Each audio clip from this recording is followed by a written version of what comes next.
जिंदगी के सफर में गुजर जाते हैं जो मकाम, वो फिर नहीं आते, वो फिर नहीं आते।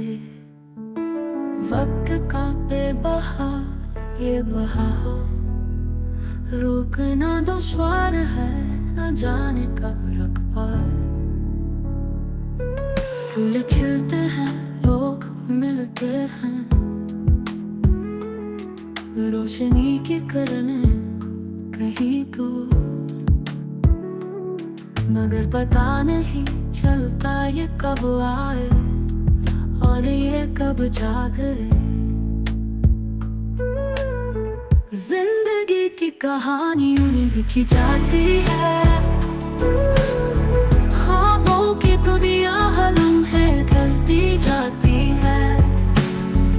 आसान नहीं ये सफर कितना फसाना है, गुजर जाती है घड़ियां दुख की कहानी है।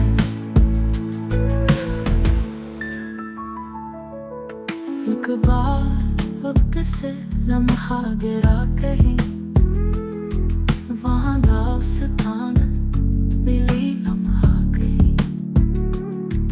यादों के संग संग रहती है, फिर भी सुकून मिलता नहीं कहीं।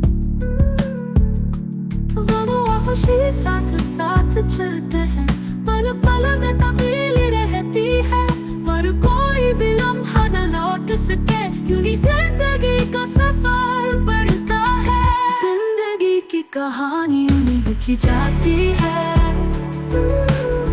ख्वाबों की दुनिया हर लम्हे ढलती जाती है। आसान नहीं ये सफर कितना फसाना है, गुजर जाती है घड़ियां दुख की।